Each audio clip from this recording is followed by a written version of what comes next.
All right. So uh,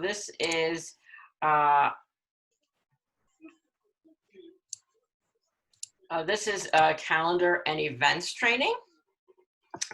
So there's a lot involved with calendar and events. So I will go over the basics. And then if you have questions after, you could go to open office hours and ask anything about a calendar and events that might come up. So to start with, so you can see every SchulCloud site has a calendar. And all of the calendars, you can use the calendar whether you're using the SchulCloud as your live website or not, because all you have to do is send people to the URL where your calendar is, even if you're using a site somewhere else. And then most of the things on the calendar itself, like birthdays or anniversaries or candle lighting times or holidays, are all configurable within SchulCloud. So if I go to the admin menu and settings, and I click on edit settings, I can go to both. If I start, I can go to calendar, and then that's going to have settings that have to do with the default view of the calendar on desktop, the default on mobile, whether you want a little swatch of color next to the title of each event, or whether you want the title to change color when you hover over it. And I'll show you the little swatches when we create calendar types in a minute. So you can decide which holidays are showing. You can so you have definite control over U.S., Israel, special, and you can have settings that have to do with printing the calendar, whether you want it colored or not colored. There are also other settings that are under life cycles. So up here on life cycles, it asks you, do you want birthdays or anniversaries on or off, or bar mitzvahs? So you can decide whether you want any of these life cycle events on your calendar. Most likely, if you did, you would want it, password protected. You would want people to have to log in to see the calendar, because a lot of these could be private things. So you might want to turn them all off. So that's, there's some things to consider. Think about what your practices are and what you want to show on your calendar.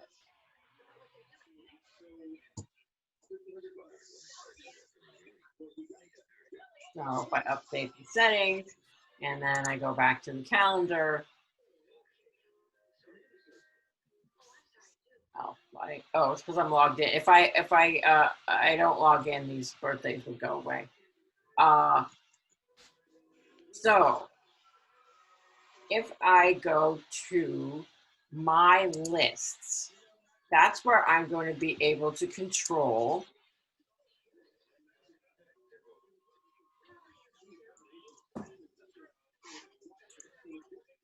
my calendar types. So you can see here all these little colors next to each calendar type. So if I click after school, when I create a calendar type, I can make it a specific color. And then when I make an event and I code it as that calendar type, it will have this little bar next to it on the actual calendar. Does that make sense? So, and you can create as many calendar types as you want. All you have to do is click Add New. And if you have lots of them, you can search for them as well. So if you want to actually create an event to go on the calendar, then you would go down here under the admin menu to events.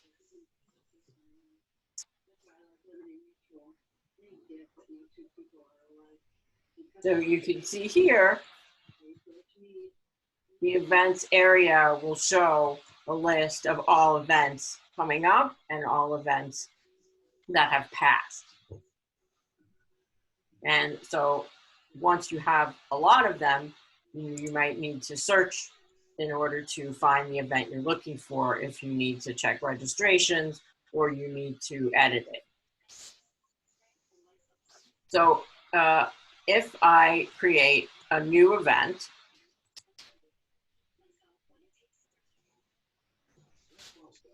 let's say I can give it a name, and I can say which calendar I want it on. So these are the calendars that we created, and these are the, the colors next to them. So let's say this is a special event at the annual picnic. I can give it a short name for calendar views if I wanted to on some of the widgets, right? It might give it a shorter name to fit into the widget. Or I can give it just a short description. Join for our outdoor gathering. You can decide who you want to show it to. So you could show it to everyone. You could show it to logged in visitors only, or you could show it to admins only. And of course, showing to admins only would be something you would want to do if you want to have a staff only calendar. So that way, you can keep track of staff events, but not have people who are just visiting your website see those events. I'm sorry to interrupt.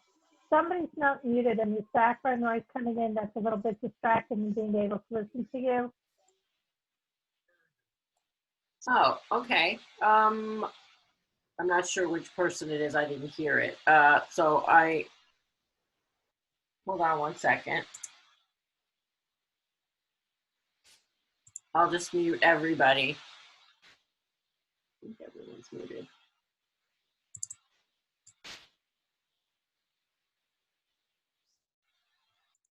Is that better? I hope so. Everyone's muted now.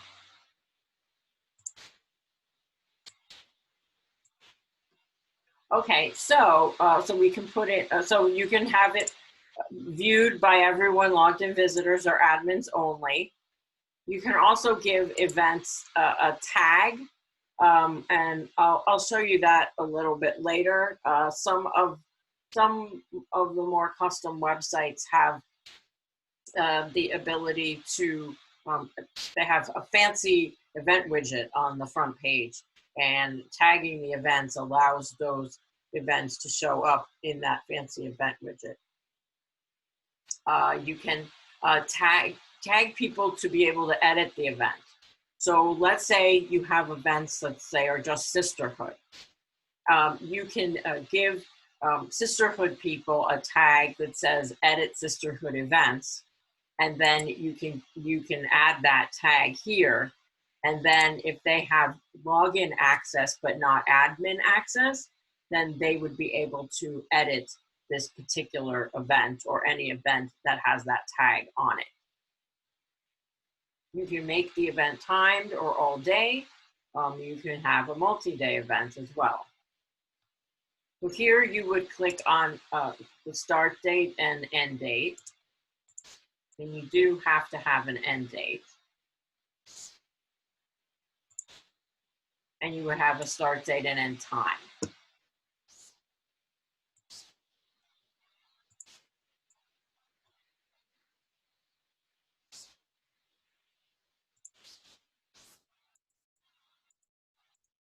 And you can also add a location if you wanted to. And here's a space for administrative notes. Now you can add a session. So let's say you were having like a lunch and learn that was going over 3 weeks time. You can add all 3 sessions here in one event. But if you have registration and someone can register for one session but not another, then you need to put those sessions as separate events. But if people are registering for the 3 sessions as one event, then they can be done all inside one event registration. The landing page is the page on the website that someone can get to by clicking on the event. And you can add a picture to the landing page as well.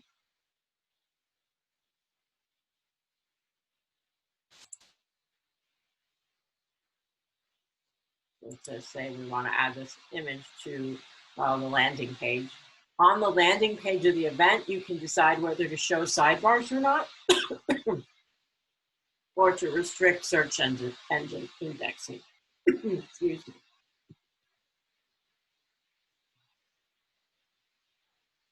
This allows you to show the event in the calendar list widget, which is one of the widgets available for the website. And this allows it to show in the event widget, which is another widget that's on the website. And in that widget, you can also add a picture as well.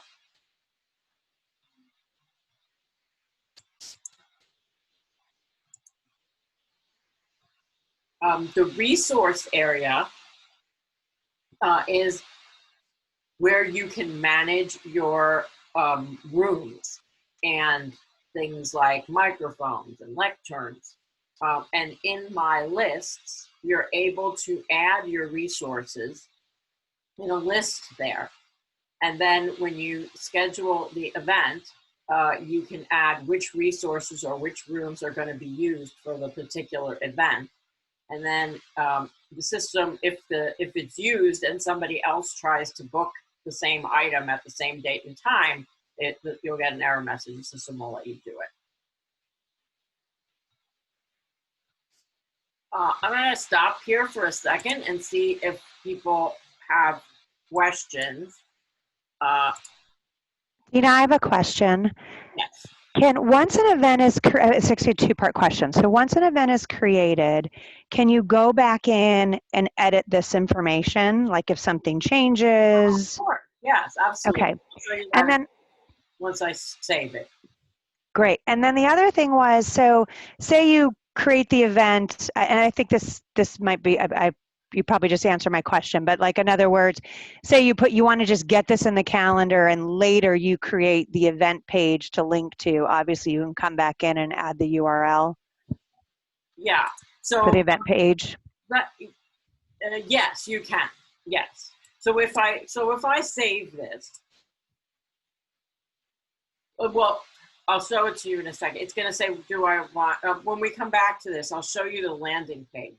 So you can see that you could come back and do more extensive things with the landing page after you save the event. So this says, would I like to turn on registration? So if it doesn't have registration, like a service or something, you just say no. If it does have registration, you would click yes.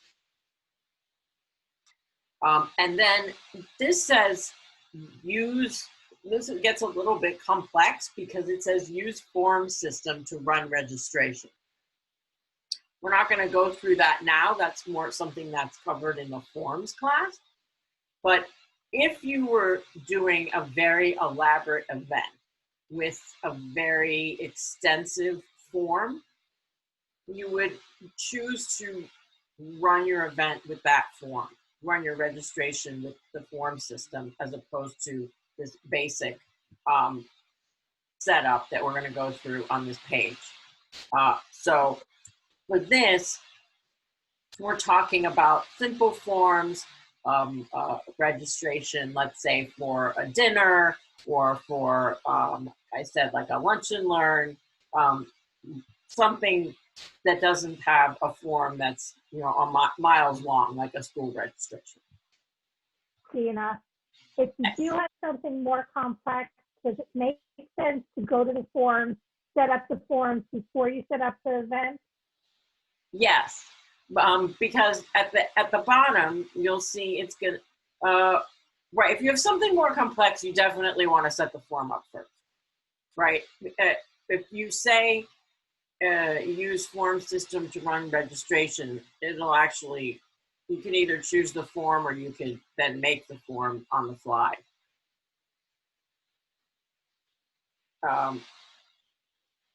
But I'll come back. I can come back to that if we have time. So for a simple event, you can say when registration opens, what date, right? So maybe it's today, and then you can end the registration as well. So if you want it to end right, you know, before the event, you can do that. You can say whether the event costs money, and this is where it's simple or fancy, right? So this little area really is for simple pricing. If you're using much more elaborate pricing, like lots of different tiers, and you know, if you do this, then you get that, then you're going to have to use a much more complex form. This is more for, okay, I have just a regular, you know, event charge type, and I'm going to I could say whether different account types have their own pricing, yes or no, and then I can have like a price for members or a price for non-members, and I can also have the ability to bill to an account, and you can have child tiers and custom tiers of pricing, but it's more on a simple level as opposed to really more like if you were doing membership or something like that, where there's lots of different types of levels and pricing. But you know, if it's simple, this will work fine, and you don't have to do a fancy form. So down here, you can customize your registration confirmation email. Every registration comes with this basic,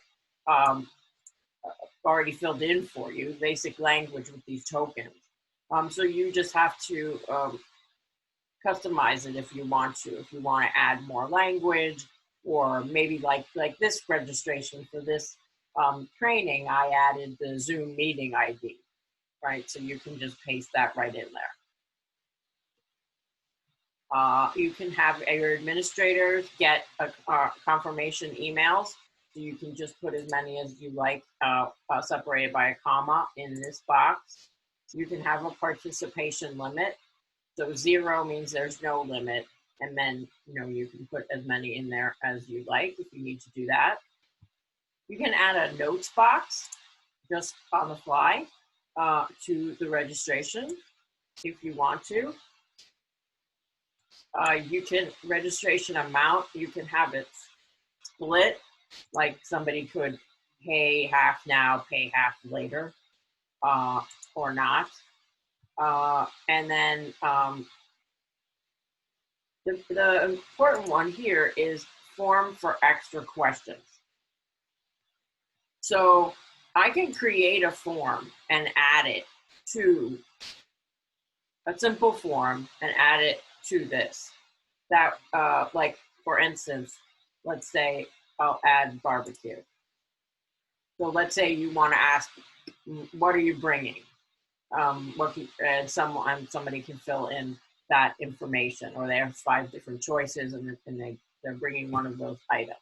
So simple questions that you could just embed into this registration, as opposed to having a really elaborate registration form that has a lot of instructions, that has a lot of conditionals in it. And then tags, who can administer registration. So again, that's similar to what we saw on the other page, where where let's say Sisterhood, they can edit the event, but here they could actually administer the registration part as well. So you would want to add that tag here too. So then I could click save. And now here's my annual picnic. Now, when you asked before, can I edit? Can I change things? Yes. So here it is. And then I just click edit and it'll take me right back to the form. And I can edit the first page. And then if I want to edit the registration, I just click over here to this drop down and I can go to change, turn off registration.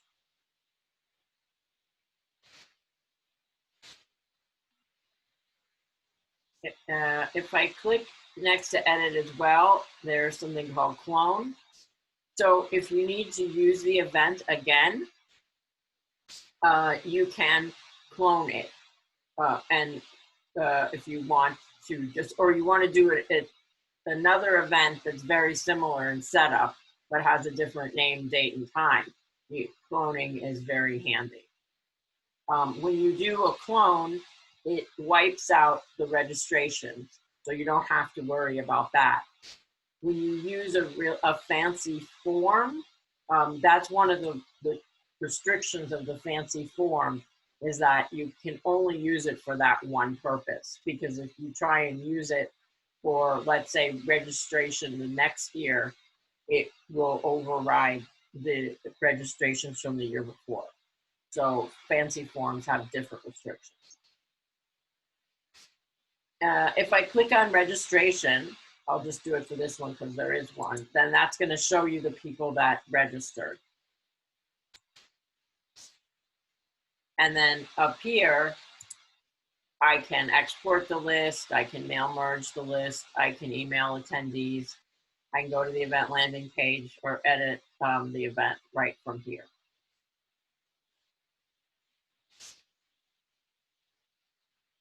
I could also go to the event page, landing page right from here too. So if I click on that, it will take me to the landing page of the event. And before, when I said that, so here's the picture I added, right, to the event. So you can have this image above the information about the event. But if you have more things you want on this landing page, you do have the ability to click edit event information, and then this editor will show up. And so you can put whatever you want on the page using the editor. So if you wanted to add hyperlinks to something or another image or a flyer, you could add it just through the editor. And then you can see here, and if you didn't have registration, it would just end right here. But since we added registration, you get this to show up so somebody could register. I don't know why this is, we've got two separate things showing here as a part of the barbecue. So choose the number of guests. This was probably from the barbecue one. So you can embed different fields, basically, and that's how they would show up. Must have been,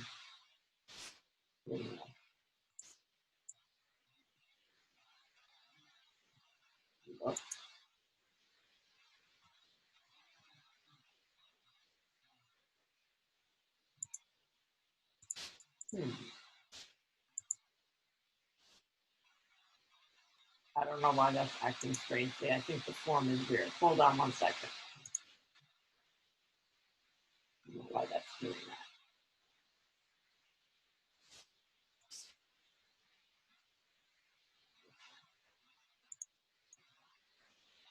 That was strange.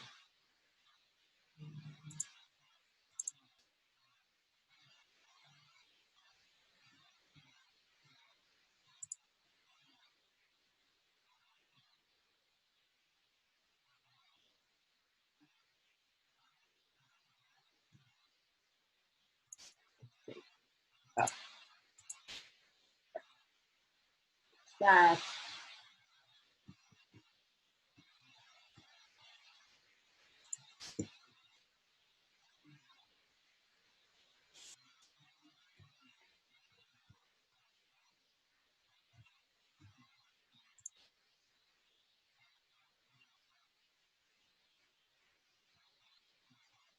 all right, there we go. Dina? Yeah. So that barbecue or the allergies or any of those other sort of extras, those are forms that you have to set up Correct. ahead of time. So there's nothing standard in the system. That's all just custom Right. forms that each individual. Okay. Exactly. Yeah. Okay. All right. So I took away the fancy things I clicked on. And so now it just says attending for free. Do you have allergies? So that was the little form that I added in. So now my registration is complete and I'll get my email. And now if I go back to events, right now it says 1, because now we have a registration for the picnic. So, Dina, do you have a list of, and maybe it's in the forms training, which I think got rescheduled to next week.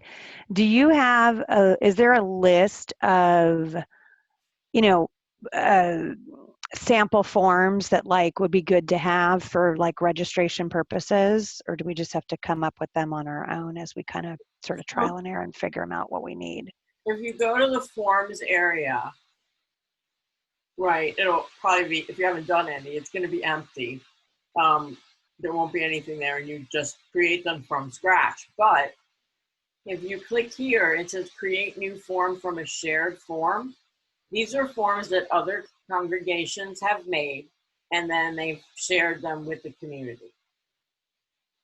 So chances are somebody else has made a form very similar to what you need. And then you would just, you can preview the form and then create from this form. And then you can edit it for your own purposes. Thank you. Sure. Hi, Dina. If I could ask a question. You're referring to the landing page, and I'm not sure what that means. Sure. So if I go back to the calendar,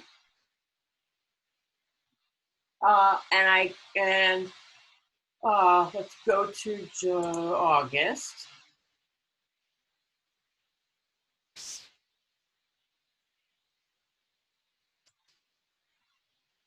So now our annual picnic is showing up on our calendar. And if I click on it, that will come up.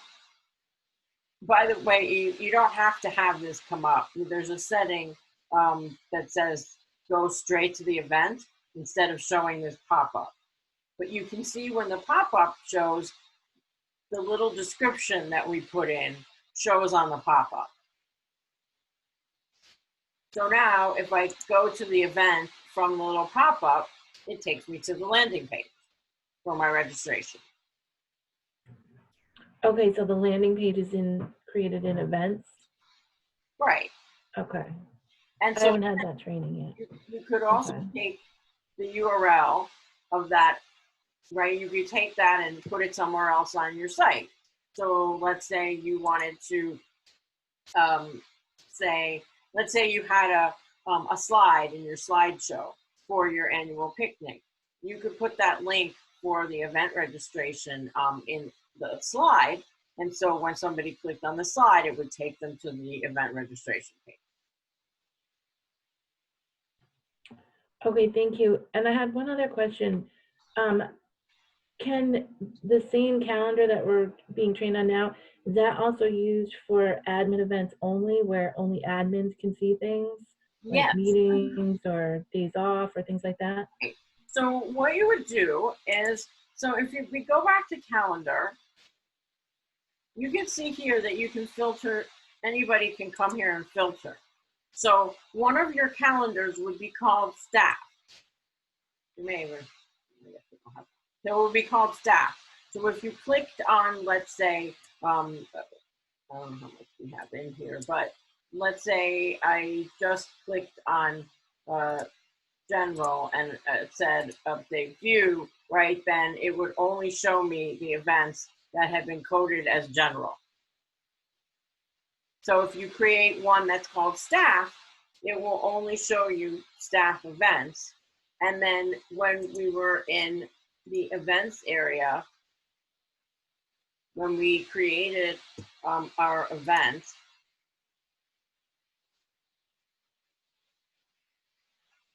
one of the options is show to everyone logged in or admins only. So if you say admins only, and then admins go to that calendar and filter by staff, then they'll only see the staff events. Does that answer your question? Yes, thank you very much. And I did have just one more. When you were going through and setting up the events, at the very last question, it said tag for to administer to this, and I just wasn't sure really what that meant. So there's two sections, right? There's this section of creating the event, and lots of events don't have registration. So there's a tag for editing the event itself, and there's a tag for basically editing the registration. So let's say you have sisterhood people who have their own events, but you don't want to make them admins, right? But you want them to be able to edit their own event. So if you click the tag here, like sisterhood, then people who can edit this event, and you have a tag in the system called sisterhood, and then they'd be able to edit this page. Now, if you created registration, then you would need to click that box on the second page, on the registration page, if you wanted them to actually be able to access the registration page as well. Okay, thank you. I understand that. Thanks. All right, other questions? Yeah, Gina, I had put a question in chat for when you're setting up an event, you kind of went too fast in showing how to set the date and time. But what if you've got an event that's all day? How do you set it so it's an all day event? So there's just a button right here that says all day. And so if I set it as all day, I'll save it.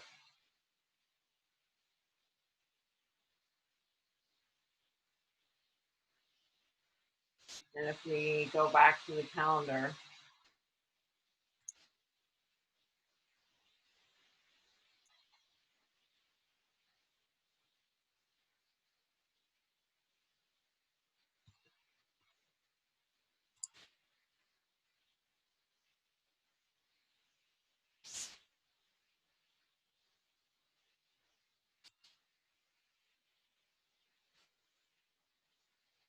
now it just shows annual picnic. It doesn't show a time. It just shows it as an all-day event.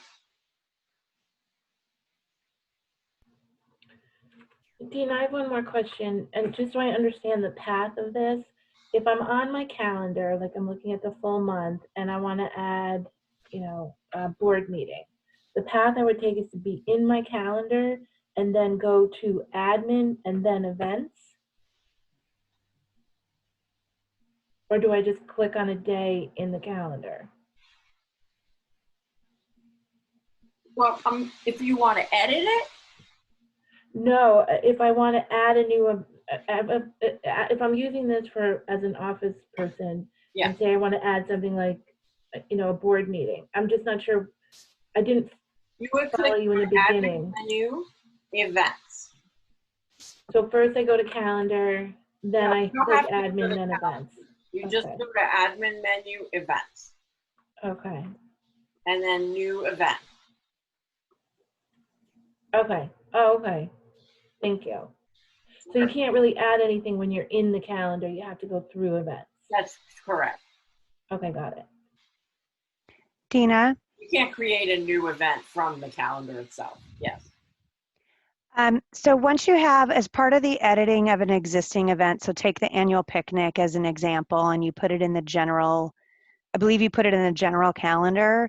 Say you've decided at a later point in time you actually want to put it into a different calendar.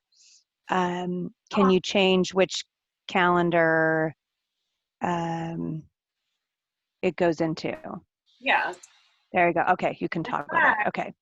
In fact, I think, no, you can only put it in one calendar. I thought maybe you could put it in two, but you can't. Okay. Yeah. Yes, but you can change it. You mentioned in the setup about calendar colors, and you were going to show that to us.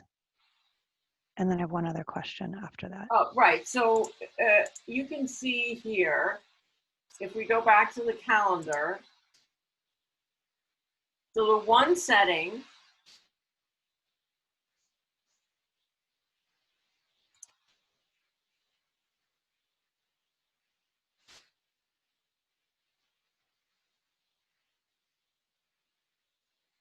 see how there's a little bar next to annual picnic that's red?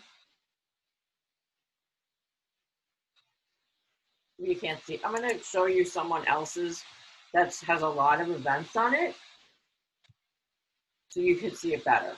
Yeah, I think this was different. Not the calendar, not the colors that you pick for each individual calendar, but you mentioned when you were going into the settings, to all the settings in the calendar, there was a selection that had to do with calendar colors. And then you mentioned you were going to show that to us later, what that looked like. Actually this, because it's, right, that was that. So you have two, so you can see it better on their calendar, right? They've got a lot of events. And so Is it just that green highlight when you hover over the date? Is that? That's customized. So this is a custom calendar. So you have a choice of this setting, right, that has these little bars next to the calendar. Oh, okay, got it. And then the other option, I don't want to do it on their site, but if I go back to settings,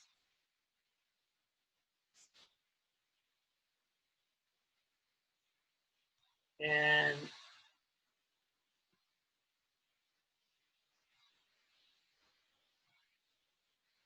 here it says, that's the swatch next to the title. You also have the option of title color changes. So if I update to that,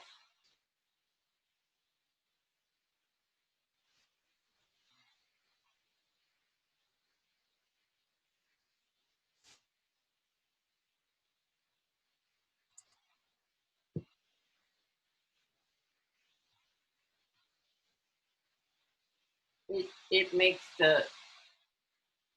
it just adds color to each day instead.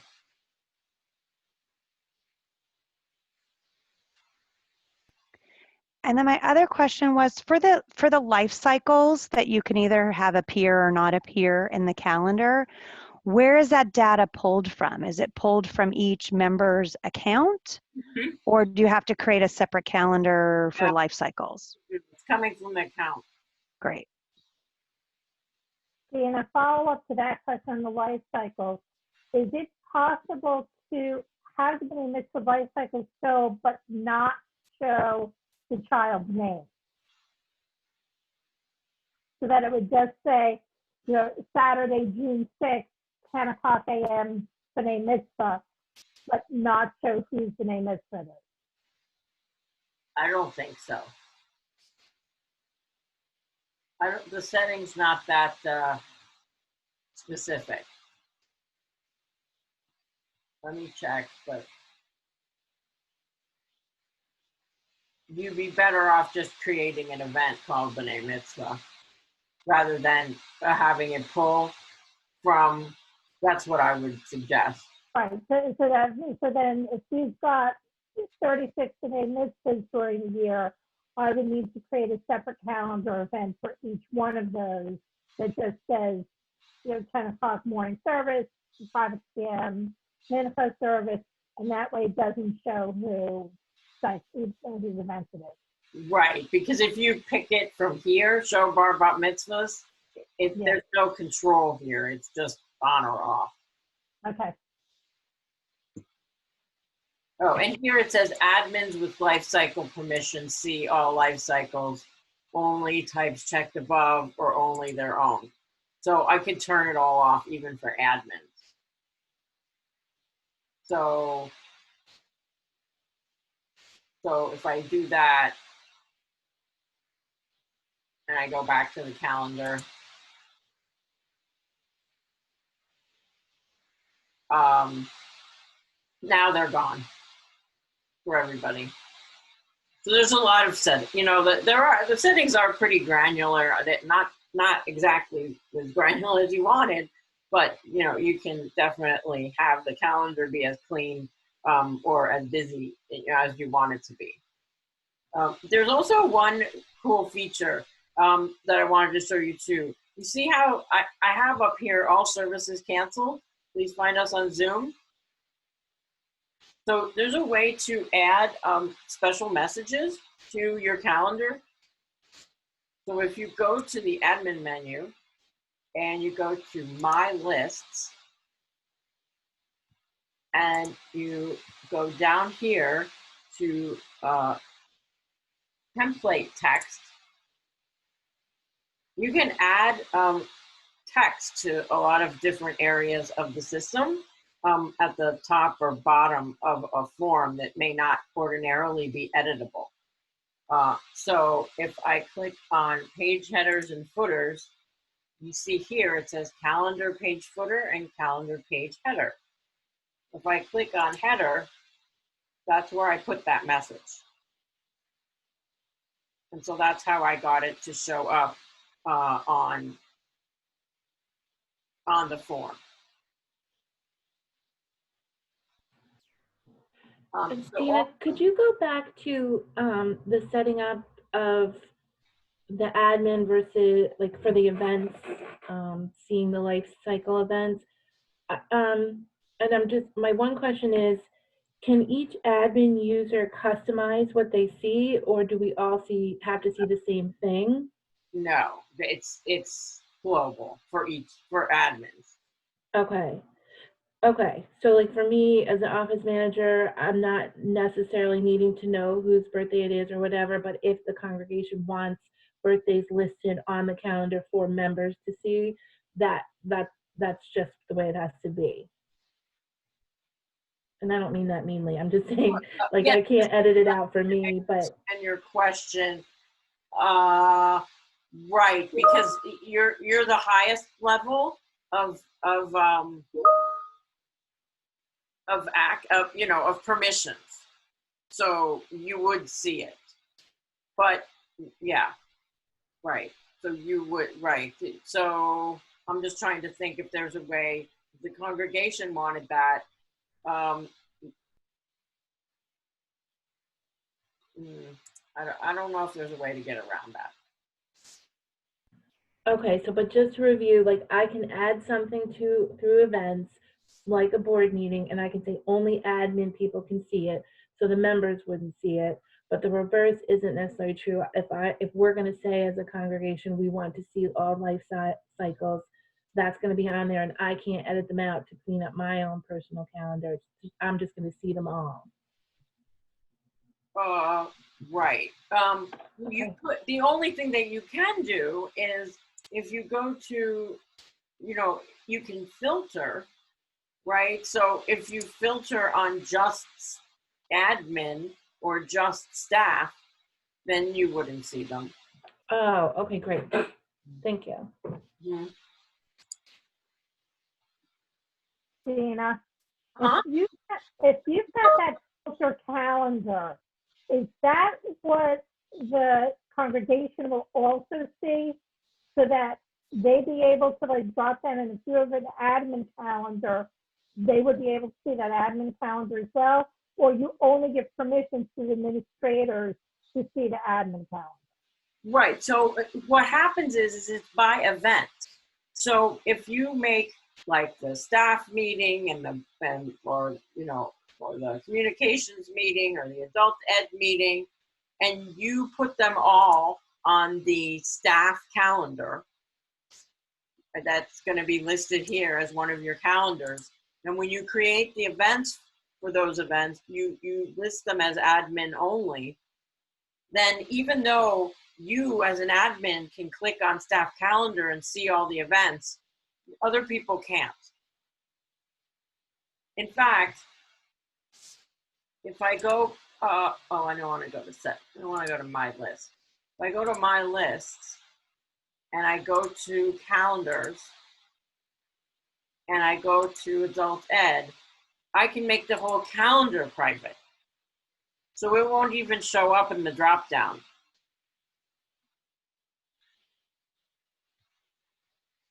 By private, you mean make it admin only? Right. In this, okay. So then, can you then show us how to, so say I want to create the board meeting and I want admin to see it, but also the board members who happen to be members. Is that what you were talking about with tagging something? Right. So if you were going to do that, so you could have two different calendars, right? You could have, let's say, you could have your staff calendar for just staff, right? Where you would want it to be admins only. And then you would have another calendar and call it members only. And that one would be logged in visitors. And you could make that one private to just board members if you wanted to, or just anybody logged in. You have a lot of options. And then, so if you created those calendars, then when you went over here to events, and you created a new event,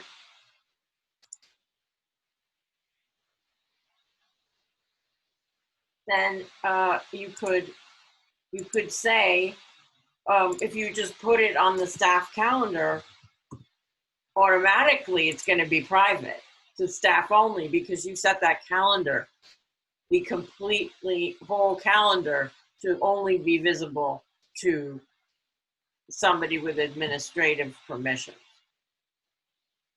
So you don't have to do it by event if you have a privacy set on the whole calendar.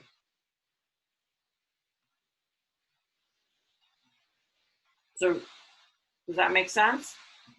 Unfortunately, no, not to me, but that could just be me.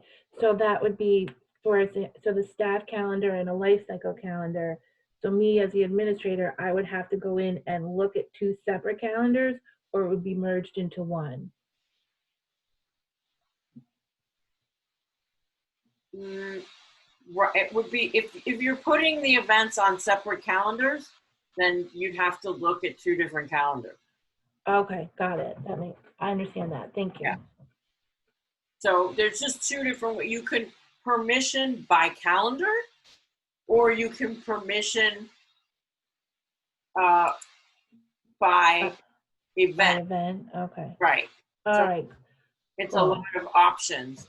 So that way, like, if you had an event that, like, let's say you were having a giant event, like your annual gala or something, and there were some people chairing the gala, and you only wanted them to have this special permission for this particular event. That's where the granular tags for the event make sense. If you have a staff calendar that only the staff sees, and that's only who should be seeing it, then you should just globally make that calendar admin only.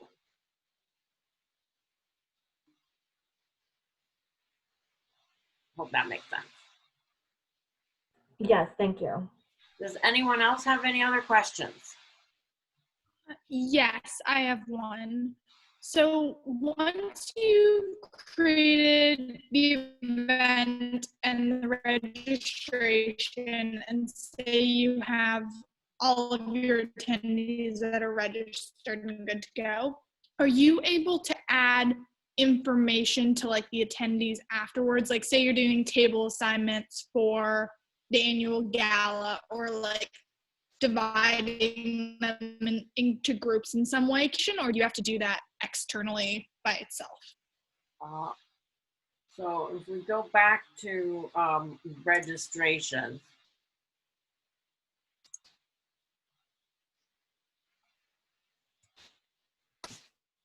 So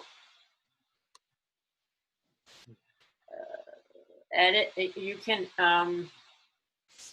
edit. Well, that's not going to work. Mushroom.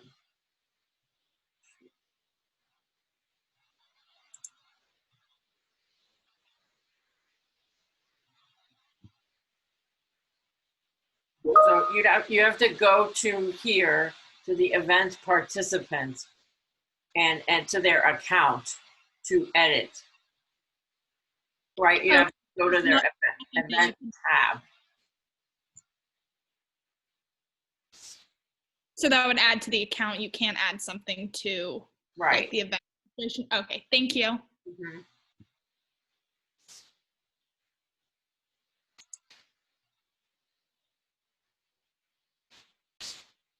Any other questions?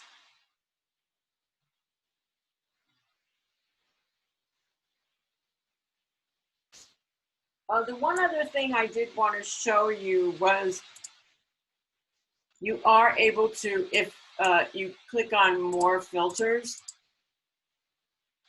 this comes up a lot on the calendar, you can export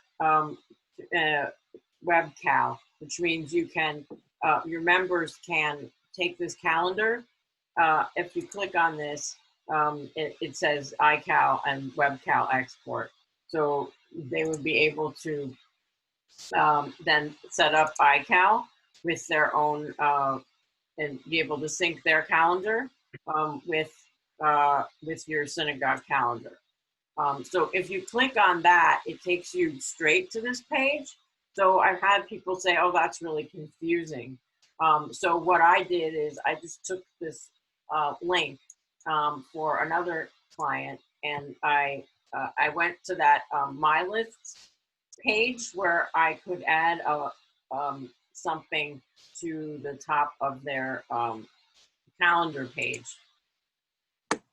I think I did this. We did this custom as a button, but you could just add WebCal export or iCal export at the top of the page, so people could easily see it,